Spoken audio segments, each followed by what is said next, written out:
Hi Ralph, I hope you're okay. Obviously, the Wolves game didn't turn out the way that you wanted it to, and since then there's been a lot of debate around whether the atmosphere within the club is as it should be. Could you just give us your thoughts on where the club is at the moment and how you feel about the squad?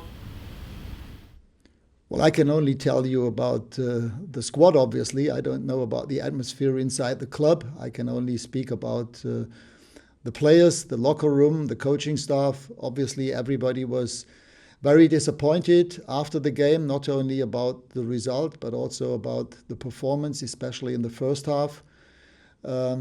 Yes, and now we have 4 days of training, yesterday, today, tomorrow, and the day after tomorrow, before the Aston Villa game. And my job, our job is to make sure that we show a different performance on Monday against Aston Villa. Do you feel as though the players are behind you and the new coaches? I mean, it has been a big change. It's a new coaching team. Do you feel that the players are listening to you and are buying into your ideas? They're at least trying. I'm sure that they are listening. And I think we showed in the last games against Palace and also against Burnley and in parts also in the away games against Norwich and Newcastle that they are trying to follow to the advice that we give them, that I give them. We conceded less goals than before. I think we have an average of 1.7 per game. Let me check. I think it is true. How many goals have we conceded so far? It's 0.6 in those 6 games. But yes, still, it's about balance. We need to find the best possible balance between offense and defense. And this is we still have something to do and to get better on. Simon Peach.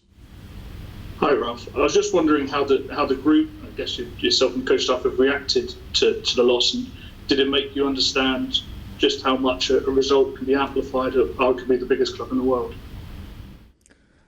Well, yes. I mean, as I said, all the players were disappointed, frustrated, like myself, like the coaching staff, because especially in the first half, we didn't get hold of the build-up game of Wolves.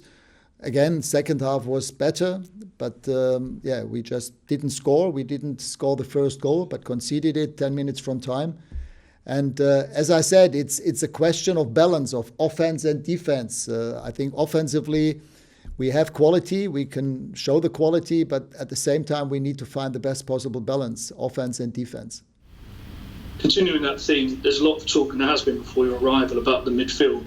I was just wondering what you thought of the options at your disposal there, and whether, having looked at it, you think there's a profile of player that is missing. Well, it doesn't help if there is a profile missing. We need to and want to work with the players that we have, and we showed that we are able to keep clean sheets with this group of players.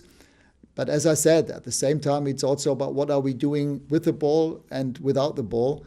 Again, we had too many giveaways, too many turnovers in that game, and this is also an issue that we spoke about with the team, that we shouldn't make it too easy to the other team to get in possession of the ball, especially when once we have the ball. It's also about responsible decision making the right decision at the right moment.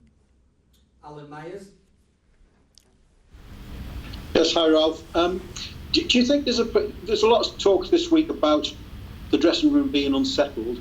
Do you think there's a problem at Manchester United regardless of who the coach is, and that needs to be sorted out first? Well, I mean, this is not only an issue with a club like Manchester United. When you have a big squad, and we have a big squad, and we have, at least in the last 2 games, we had most of those players available. Yes, we had an issue with 3 centre-backs missing out against Wolves, but in general, we had most of the players available, apart from Paul Pogba. And if you have that many players and only 10 field players can play, and 3 being substituted, then of course you have quite a number of players, in our case 12, 13, 14 players who don't even play or not even being in the squad. And that those players are not happy about that situation is obvious, is clear. So I think in total we have a big squad. I I tend to explain to players every 2-3 weeks why they are not playing, but obviously I cannot do that in every game. And that is an issue in our team as well as in other clubs. Michael Gray. Hi, Ralf. Ralf, do you think the players not knowing your future is having an effect on the performances? I mean, we have players with contracts expiring in the summer. We have maybe also 1 or 2 players who still want to leave, although they are on contract. And that, I mean, even if we go back to the question I just answered before, it's about the players to deal with that situation in a professional way. I mean, everybody has the chance and the option to show in training, to show up, and then get the chance to play. And if this is not the case, then of course the player, together with the club and with the agents, they need to discuss the situation. But as far as I can tell so far, the players have been dealing with that in a professional way. So I cannot say anything else. If I realize that this is not the case, I will address that to the players directly. Last one in this section for Andy Mitten. Hello, Ralf. Do you feel that you and your coaches are making progress? And secondly, how important is the FA Cup to your side this season? I mean, yes, we have made some progress, but obviously the game against Wolves was again a step back. It was maybe even a relapse to habits that the team has shown in the past. And therefore, we need to, again, insist and emphasize every time that we have to work together, that we can only get better in those moments in possession of the ball, in possession of the other team, and in the 2 transitional moments together. We have to do the same things at the same time. We have to do it simultaneously. And of course, we also need to do it with passion, with emotion, with intensity. And this was the problem against Wolves, especially in the first half, where we were only escorting them. If we look at it clearly, it was only David De Gea who objected to them going easily to our goal. David was the one who kept us in the game in the first half. In the second half, it was better when we changed formation to a back 3.